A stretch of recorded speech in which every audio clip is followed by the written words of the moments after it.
South India shopping mall the wedding మంత్ర సరికొత్త wedding collection South India shopping mall. Hi hello నమస్తే, welcome back to our channel. నేను మీ వైషు. ఆమెకి 42, ఆయనకి 28. ఏంటి ఒక స్టోరీ అనుకుంటున్నారా? సినిమా కాదు, నిజ జీవితంలోనే ఇలాంటి ఒక ఘటన జరిగింది.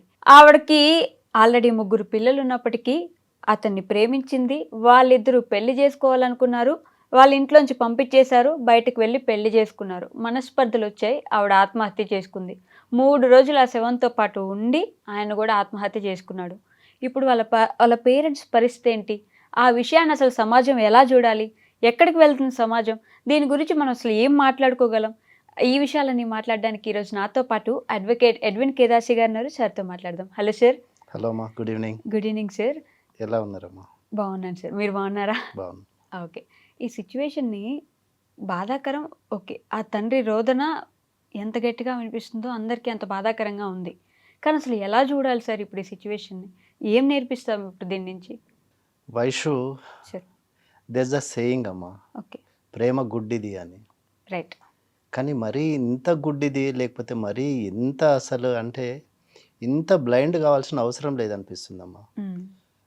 వాళ్ళ ఫాదర్ చెప్పేదాన్ని వింటే ఏమంటున్నాడు, వాళ్ళిద్దరికి ఇంటరాక్షన్ ఇక్కడ స్టార్ట్ అయింది, ఇన్స్టాగ్రామ్లో స్టార్ట్ అయింది. దెన్ అంటే అది అంత డెసిషన్ తీసుకోవాల్సినంత నెసెసిటీ ఏముంది అక్కడ? ఇప్పుడు ఎనీవే అదొక లివ్ ఇన్ రిలేషన్షిప్. ఓకే. ఎందుకు అంటే ఈ పద్మ అన్న ఆవిడ ఆమె భర్త నుంచి డైవర్స్ తీసుకోలేదు. రైట్. అది కాకుండా దాని మీదకి వెళ్ళి తనకు 3 పిల్లలు ఉన్నారు. ఇప్పుడు తన సుఖము లేకపోతే తన స్వార్థం తను చూసుకుంది, తనతోటి ఎలోప్ అయింది, వచ్చేసింది. దట్టు లీగల్గా ఎట్లాంటి దానికి డివోర్స్ తీసుకోలేదు, లీగల్గా దానికి ఎట్లాంటి బైండింగ్ లేదు వాళ్ళిద్దరు రిలేషన్షిప్కి. అట్లాంటప్పుడు 3 పిల్లల్ని విడిచిపెట్టేసి వచ్చేసి నీ బాయ్ ఫ్రెండ్ తోటి వచ్చేసి నువ్వు వేరే కాపురం పెట్టేసి ఉండటంలో దాన్ని మనం ఎట్లా అర్థం చేసుకుంటాము, ఏం అర్థం చేసుకుందాము, లేకపోతే సొసైటీకి మనం ఏమి మెసేజ్ ఇస్తున్నాము? అంటే మేము చేసేది రైట్ అనా, లేకపోతే ప్రేమ గుడ్డిదానా, లేకపోతే కామం గుడ్డిదా, లేకపోతే మోహం గుడ్డిదా, లేకపోతే వాంఛ గుడ్డిదా? What is blind here? Exactly. Instagram పరిచయం తోటి భర్తను విడిచిపెట్టేసి నువ్వు పెళ్లి అగ్ని సాక్షిగా, నువ్వు సప్తపది సాక్షిగా నువ్వు ఒక భర్తను పెళ్లి చేసుకొని భర్తతోటి 3 పిల్లల్ని కానీ ఈ రోజు నువ్వు ఒక బాయ్ ఫ్రెండ్ కొరకు నువ్వు భర్తను విడిచిపెట్టి సమాజాన్ని విడిచిపెట్టి సొసైటీని ఎట్లా నేను ఫేస్ చేయాలనే నీకు ఆ మాత్రం నీకు ఎట్లాంటి ఇన్హిబిషన్స్, ఇంగిత జ్ఞానం లేకుండా నువ్వు ఒక బాయ్ ఫ్రెండ్ తోటి నువ్వు ఎలోప్ అయిపోయి వచ్చేసి 3 పిల్లల మీద ఏం ట్రామా ఉంటుందమ్మా? మెంటల్ ట్రామా ఏముంటుంది? అది at the end of the day పిల్లలు ఎట్లా రిసీవ్ చేసుకోగలరు? ఇప్పుడు స్కూల్కి వెళ్తే స్కూల్లో తల్లిని మీ తల్లి ఫలానోడితో లేచిపోయింది అంటారు, మీ తల్లి తండ్రిని విడిచిపెట్టిపోయింది అంటారు, లేకపోతే మీ అమ్మ ఎటుపోయిందిరా అంటారు. అవునా కదా? మీ అమ్మ ఎదురా న్యాచురల్గా అడుగుతారు, చుట్టుపక్కల వాళ్ళకి తెలిసిపోతుంది. ఇప్పుడు మొక్కై వంగంది మ్రానై వంగను అన్నట్టు, వంగదు అన్నట్టు. ఇప్పుడు ఒకవేళ హస్బెండ్ ఇనిషియల్ స్టేజెస్లో చూసుంటే ఏమన్నా కంట్రోల్ చేసేవాడేమో. కానీ ఇప్పుడు సొసైటీ కానీ లేకపోతే లా కానీ ఏమంటుంది? ఎక్స్ట్రా మ్యారిటల్ అఫైర్స్ తప్పు కాదంటుంది లా, జ్యుడిషియరీ.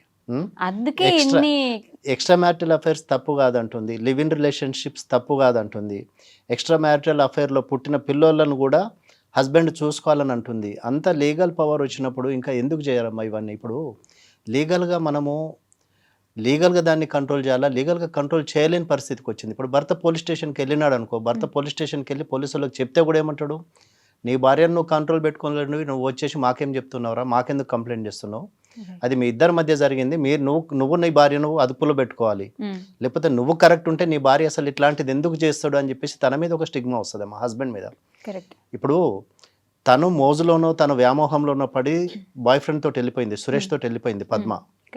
కానీ at the end of the day జరిగింది ఏంటమ్మా? ఇప్పుడు వీళ్ళు లివ్ ఇన్ రిలేషన్షిప్లో వాళ్ళు ఏమన్నా కలిసి కంటిన్యూస్గా హ్యాపీగా ఉన్నారా?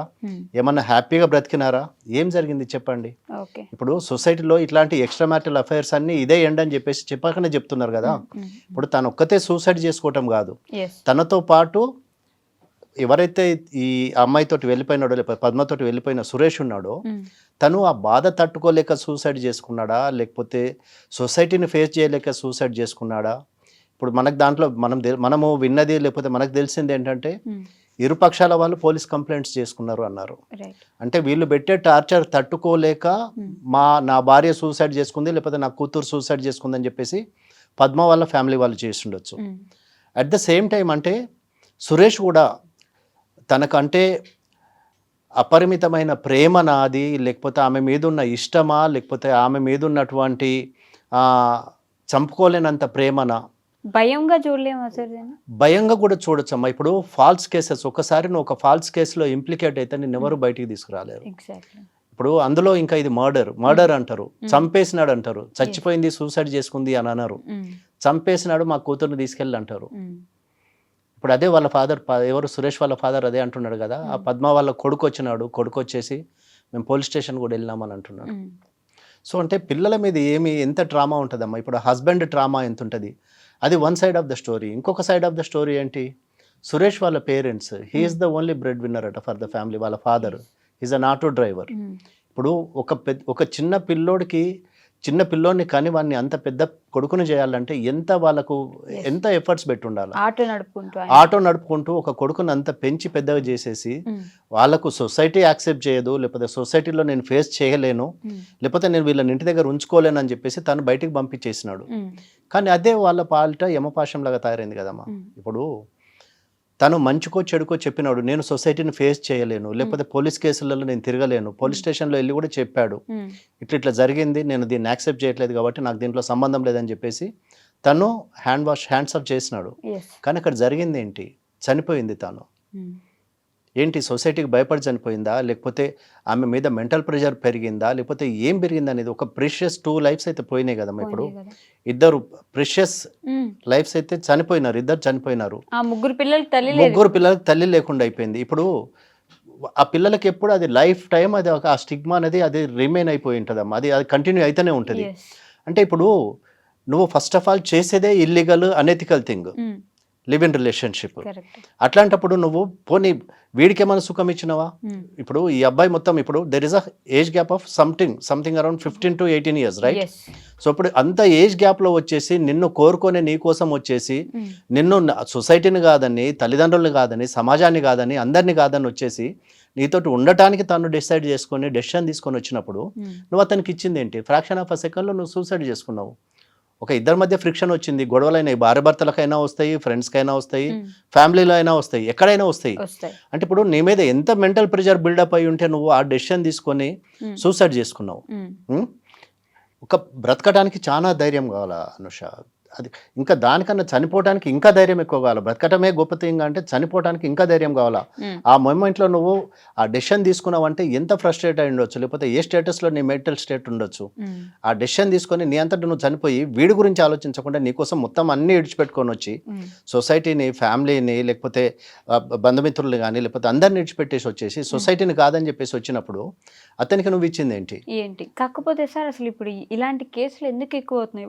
ఏజ్ గ్యాప్, ఆవిడకి 40, 80, 25, లేదంటే ఆవిడకి 39, ఇక్కడ 13, ఇలాంటి. అమ్మా ఇప్పుడు ఏంటంటే ఇది fraction of a second attraction Vaishu. ఇది ఏంటంటే ఆ మూమెంట్లో నాకు ఇప్పుడు ఇంకెంతకాలం నేను భర్తతో ఉండాలా, 1 life to live, నేను ఒకటే, నాకున్న జీవితం ఒకటే, నేను ఈ జీవితంలో నేను ఇప్పుడు చేయకపోతే నేను ఎప్పుడు చేయలేను, వీడితోటి ఇంకెంతకాలం ఉండాలి. ఓకే, ఆయన ఫైనాన్షియల్ స్టేటస్ ఏంటనేది మనకు తెలియదు, పద్మ హస్బెండ్ది, లేకపోతే వాళ్ళ ఫ్యామిలీ బ్యాక్గ్రౌండ్ ఏంటనేది మనకు తెలియదు. కానీ ఇదంతా ఇప్పుడు ఈ అంటే నడమంత్రాన్ని వచ్చిన ఇవన్నీ అమ్మ ఏంటంటే ఈ అట్రాక్షన్స్ కానీ లేకపోతే ఇట్లాంటి ఎక్స్ట్రా మ్యారిటల్ అఫైర్స్ కానీ ఇవి ఏంటంటే పెళ్ళిళ్ళే బతకనప్పుడు, పెళ్ళిళ్ళే లాంగ్ లాస్టింగ్ లేనప్పుడు ఇట్లాంటి ఎక్స్ట్రా మ్యారిటల్ అఫైర్స్ ఇవి నడుస్తాయి, లేకపోతే ఇవి కంటిన్యూ అవుతాయి, లేకపోతే దీంట్లో నా లైఫ్ పర్మనెంట్ ఉంటుందని చెప్పేసి ఇప్పుడు సురేష్ కోసము తన భర్తను పిల్లల్ని విడిచిపెట్టేసి వచ్చింది. At the end of the day ఏంటంటే సురేష్ తోటి నాకు రావాల్సిన హ్యాపీనెస్ నాకు రాలేదు, లేకపోతే నేను I'm not happy with him, లేకపోతే ఇట్లానే కంటిన్యూ సురేష్ తింటాడా, తాగుతాడా, కొడతాడా ఏంటనేది మనకు తెలియదు. ఇప్పుడు అక్కడ విడిచిపెట్టేసి వచ్చింది, కానీ ఇక్కడ ఈమె సిచ్యుయేషన్ ఏమైంది, she can't go back to her husband and children and she cannot question him also, సురేష్ని. ఇప్పుడు there is so much of age gap, there is సొసైటీలో దానికి యాక్సెప్టెన్స్ లేదు సొసైటీలో. అట్లాంటప్పుడు నేను సొసైటీని ఫేస్ చేయలేక కూడా ఇప్పుడు తప్పు ఎప్పుడైనా తప్పులాగానే మిగిలిపోయింది కదమ్మా. ఇప్పుడు నేను చేసింది కరెక్ట్ అంటే తను నిలబడేది, సొసైటీతో ఫైట్ చేసేది, కానీ తనకు కూడా తెలుసు, తన కాన్షియస్నెస్ ఒప్పుకోలేదు నేను చేసింది తప్పు అనే సంగతి ఆమె మనసాక్షి ఆమెను క్వశ్చన్ చేసింది. రైట్. సో నేనేంటంటే ఇంకా నాకు కాన్బర్ట్ సిచ్యుయేషన్లో నేను సొసైటీని ఫేస్ చేయలేను, నేను ఇంటికి వెళ్ళలేను, నా తల్లిదండ్రుల దగ్గరికి వెళ్ళలేను, అదే లొకాలిటీలో నేను వెళ్ళి బ్రతకలేను అని ఒక వీక్ మూమెంట్లో ఒక డెసిషన్ తీసుకొని తన లైఫ్ తను సాక్రిఫైస్ తన లైఫ్ తను తీసేసుకుంది, రైట్. సూసైడ్ చేసుకుంది, హ్యాంగ్ చేసుకుంది. కానీ at the end of the day ఏమైంది, ఆమెతో పాటు నేను ఫేస్ చేయలేను సొసైటీని, లేకపోతే ఈ జరిగే పోలీస్ కేసెస్ కానీ, లేకపోతే సొసైటీ కానీ, లేకపోతే ఆల్రెడీ వీడు ఒక దాన్ని తీసుకొచ్చి చంపేసిండు అని ఒక స్టిగ్మా నా మీద పడుతుందని చెప్పేసి ఈ అబ్బాయి కూడా తనతో పాటు పురుగుల మందు దాగి 3 days ఆమెతోటి పక్కన ఉండేసి తన లైఫ్ కూడా తీసుకున్నాడు. ఇప్పుడు సురేష్ వాళ్ళ పేరెంట్స్ సంగతి ఏంటి, పద్మ వాళ్ళ పిల్లల సంగతి ఏంటి, వాళ్ళ హస్బెండ్ సంగతి ఏంటి, ఇవన్నీ క్షణికావేశాలమ్మ, ఒక ఫ్రాక్షన్ ఆఫ్ అ సెకండ్లో జరిగే డెసిషన్స్ ఇవన్నీ. ఇప్పుడు నువ్వు లేక నేను లేను, నేను లేక నువ్వు లేను, తెలుగు సినిమాలలో బాగానే ఉంటాయి పొదల వెనక పరిగెత్తుకుంటూ పాట పాడుకోవటానికి, కానీ రియల్ లైఫ్లో ఇవి కాదమ్మా, రియల్ లైఫ్లో ఇది జరగదు. సో మనం ఏంటంటే before taking a decision you should be very careful. నేనేం చేస్తున్నా, లేకపోతే నేను what I'm trying to do, నా లైఫ్, నీ లైఫ్ కరెక్టే కానీ నీ లైఫ్ నీ ఒక్కదాంది కాదు కదా, నీ ఒక్కడిదే కాదు కదా, నీ చుట్టూ ఇంకా ఎంతోమంది దాంట్లో ఇన్వాల్వ్ అయి ఉన్నారు, ఎంతోమంది దాంట్లో you are responsible, you are answerable to so many people కదా. ఇప్పుడు నీ తల్లిదండ్రులు ఉన్నారు, ఇటు ఈయన తల్లిదండ్రులు ఉన్నారు, ఫ్యామిలీ రెస్పాన్సిబిలిటీస్ ఉన్నాయి. ఇంతమందిని విడిచిపెట్టేసి మీరు సాధించింది ఏంటి at the end of the day? పోనీ నిజంగానే బ్రతికి చూపించినారా? అది లేదు. అప్పట్లో ఆడవాళ్ళు అర్ధరాత్రి రోడ్డు మీద నడిస్తే స్వతంత్రం వచ్చినట్టు అని ఇట్లా అనేవాళ్ళు కదా సార్. ఇప్పుడు అదే స్పిరిట్ తీసుకొని చేస్తున్నారు కదా ఇదంతా. ఇప్పుడు మాకు స్వతంత్రం వచ్చింది, మేము చేస్తే ఏది చేసినా కూడా నథింగ్ ఈజ్ రాంగ్, మాకు సొసైటీ సపోర్ట్ చేస్తుంది, లేకపోతే మాకు లా సపోర్ట్ చేస్తుంది అనే కదా ఇదంతా చేసేది. ఇప్పుడు ఆ సొసైటీ భయం ఉంటే, లేకపోతే అదే హస్బెండ్ భయం ఉంటే, అదే తల్లిదండ్రుల భయం ఉంటే ఈ డెసిషన్ తీసుకోదు కదమ్మా. ఇప్పుడు నువ్వు లివ్ ఇన్ రిలేషన్షిప్ లో ఉన్నావు, nobody is going to question you కదా. ఎక్స్ట్రా మ్యారిటల్ అఫైర్స్ తప్పు కదని చెప్పి సుప్రీంకోర్టు అంటా ఉంది, extra marital affairs live in relationships తప్పు కదని అంటనే ఉంది. ఎందుకని లా మరి అంత ఓపెన్ అయిపోయింది అంటారు సార్? అంటే ఇప్పుడు లా అసలు దాన్ని అంటే ఎందుకు ఇంత ఎక్స్ట్రీమ్ ఎండ్లో దీనికి అంటే నువ్వు చేసేది ప్రతి ఒక్కటి రైట్ అని చెప్పి సపోర్ట్ చేయాల్సినంత నెసిటీ కనపట్టలేదమ్మా. ఏంటంటే విపరీత ధోరణులకు పోతా ఉంది ఇది. ఇప్పుడు ఈ లా డెసిషన్స్ ఏవైతే తీసుకుంటున్నారో, ఏదైతే జడ్జిమెంట్స్ పాస్ అవుతున్నాయో, లేకపోతే ఎక్స్ట్రా మ్యారిటల్స్ని ఎప్పుడైతే వీళ్ళు ఎంకరేజ్ చేయడం స్టార్ట్ చేసినారో విపరీత ధోరణులు పెరిగినాయి. ఏంటంటే తప్పుగా అన్నప్పుడు మేము చేయడంలో తప్పేముంది, మమ్మల్ని ఎవరు క్వశ్చన్ చేసేవాడు ఉన్నాడు, we are not answerable to anybody. నాకు ఇష్టమైతే ఇష్టం లేకపోతే ఉండను, నువ్వెవడు నన్ను అడగటానికి అనే ఒక క్వశ్చనింగ్ ఇదికి వచ్చింది. ఏంటంటే మేము ఎక్కడ పోయినా కూడా మేము చేసేది రైటే, తప్పుగా అన్నప్పుడు నువ్వెవడు నన్ను అడగటానికి, అవునరా బాయ్ నీతో ఉండడం నాకు ఇష్టం లేదు, నీకంటే వాడు అందంగా ఉన్నాడు, లేకపోతే నీకన్నా యంగ్ అని చెప్పేసి హస్బెండ్ తోటి కొట్లాడుకొని వచ్చేసి ఉండొచ్చు ఇంట్లో నుంచి బయటికి. కానీ ఏం చేసినావు నువ్వు, ఏం సాధించినావు? ప్రాణం పోయింది. ఇప్పుడు అదే భర్తతో ఉంటే ఇంకో 10 సంవత్సరాలు 20 సంవత్సరాలు బ్రతికేదాన్ని కావచ్చు, పిల్ల కొడుకుల కూతుర్ల పెళ్ళిళ్ళు అయ్యేది కావచ్చు. ఇప్పుడు ఒక అమ్మాయి ఉంది అనుకో, అదే ఫ్యామిలీలో ఒక అమ్మాయి ఉంది, ఇది అది చచ్చిపోయిన పద్మకి ఒక కూతురు ఉంది. ఇప్పుడు ఆ కూతురుకి పెళ్లి కావాలంటే ఏంటి పరిస్థితి ఏంటి? వీళ్ళమ్మ ఇట్లా ఎలోప్ అయిపోయింది, సూసైడ్ చేసుకుందని చెప్పేసి ఆ స్టిగ్మా అయితే మిగిలిపోతుంది కదా, for ever that will remain కదా. సో ఇప్పుడు బిఫోర్ అంటే ఇట్లాంటి హేస్టీ డెసిషన్స్ ఇట్లాంటి చేసుకోకముందు, ఇట్లాంటి డెసిషన్స్లోకి దిగకముందు, లేకపోతే ఇట్లాంటి డెసిషన్స్ తీసుకోకముందు you have to think twice. అంటే what I'm going to get, అదొక క్షణిక ఆవేశము లేకపోతే క్షణికానందం అంతే కదమ్మా. ఇప్పుడు అంతేగాని నీ లైఫ్ తీసుకున్నంత లైఫ్ అండ్ డెత్ క్వశ్చన్ అయితే కాదు కదా. సురేష్ ఇప్పుడు నీకు ఆల్రెడీ ఒక భర్త ఉన్నాడు, 3 పిల్లలు ఉన్నారు. సురేష్ లాంటి వాళ్ళు ఇంకా 10 మంది వస్తారు. ఇప్పుడు రేపు ఒకవేళ నువ్వు బ్రతుకున్నావు అనుకో, సురేష్ కన్నా మంచోడు దొరికితే నువ్వు సురేష్ తోటి కూడా వెళ్ళిపోవచ్చు కదా, సురేష్ని విడిచిపెట్టేసి ఇంకొంతోటి కూడా వెళ్ళిపోవచ్చు కదా. ఇప్పుడు ఒక్కరిని చేంజ్ చేయడానికే నీకు ప్రాబ్లమ్. ఒకరిని చేంజ్ చేసిన తర్వాత ఇంకెంతమందితోటి నువ్వు అఫేర్ పెట్టుకున్నా, లేకపోతే ఎంతమందితోటి ఏం చేసినా కూడా there is nobody to question you కదా. సో వేర్ వీఆర్ హెడింగ్ అనేది అది మనం ఆలోచించాలమ్మా. ఒకటి ఇట్లాంటి డెసిషన్ తీసుకునే ముందు you have to be very careful and very cautious. అంటే నీ లైఫ్ నీదే అమ్మ, కాదన్నాను, కానీ you are answerable to so many people. ఇప్పుడు నీ ఒక్కదాంది, ఇప్పుడు if she's a unmarried women, ఈ అబ్బాయి కూడా అన్మ్యారీడ్ ఉన్నాడు, ఓకే మీరు వెళ్ళిపోయినారు, nobody bothers or no body questions, lighter bye అంటారు. కానీ ఇక్కడ ఇట్లా అది కాదు కదా సిచ్యుయేషన్. తనకు ఒక భర్త ఉన్నాడు, 3 పిల్లలు ఉన్నారు, and she hasn't taken divorce from her husband, legally wedded wife ఆమె. అట్లాంటప్పుడు సొసైటల్ బాండ్స్ లేకపోతే సొసైటల్ నామ్స్ కూడా ఉంటాయి కదా. అంటే we are living in a society కదా, మనం ఒక్కడివి అడవిలో జంతువులం కాదు కదా మనము. వీఆర్ లివింగ్ ఇన్ 4 walls, లేకపోతే we are living in particular society, ఆ సిస్టంలో బతుకుతున్నాము. సో సిస్టమ్కి కొన్ని నామ్స్ ఉంటాయి, కొన్ని పద్ధతులు ఉంటాయి, లేకపోతే కొంత we have to adapt certain things. అవి లేకుండా నేను ఇట్లనే బ్రతుకుతాను, నేను ఇట్లనే చేస్తాను, నేను చెప్పేది రైట్ అంటే ఎండ్ రిజల్ట్స్ ఇట్లనే ఉంటాయమ్మా. ఏంటంటే you are unable to face the society unable to face the children, unable to face the Family. husband, unable to face the family. Right. So ఏమైంది at the end of the day నీ life నువ్వు తీసుకున్నావు అంతే తప్ప ఏమైంది, ఏం loss ఏం కాదు సొసైటీకి. కానీ ఒక రాంగ్ ట్రెండ్ అయితే సెట్ చేసిపోయినావు కదా. కరెక్ట్. ఇప్పుడు యూపీలో నార్త్లో ఇక్కడనే జరిగింది, సేమ్ జరిగింది. హస్బెండ్ ఉండగా 3 పిల్లలు ఉండగా ఆమెకి వేరే ఒక బాయ్ ఫ్రెండ్ పెట్టుకొని రిలేషన్షిప్ మెయింటైన్ చేస్తూ ఉంది. హస్బెండ్ ఏం చేసిండు, 1 ఫైన్ డే వీళ్ళిద్దరిని రెడ్ హ్యాండెడ్గా పట్టుకున్నాడు, పోలీస్ స్టేషన్ తీసుకెళ్ళిండు. ఆ 3 పిల్లల్ని కూడా ఆమెకే హ్యాండ్ ఓవర్ చేసిండు. పోలీస్ స్టేషన్లో పెళ్లి చేసేసి హ్యాపీగా ఉండండి అని చెప్పేసి పెళ్లి చేసి వచ్చేసిండు. Oh this is the latest thing now happening thing trending. Nice. So అంటే సొసైటీ విపరీత ధోరణులు లేకపోతే మనిషి ప్రవర్తన, మనిషి ఆలోచన విధానము మారిపోయింది. చేంజ్ అయిందమ్మా, చేంజ్ అయింది. దెన్ ఇంకేం చూడాల్సి వస్తుందో తెలియదు. ఇప్పుడు ఇవాళ ఇది ఇక్కడికే ఆగినాము, ఇవాళ ఇది అయిపోయింది అనుకుందాము, but tomorrow is it's going to be something surprising again. Yeah.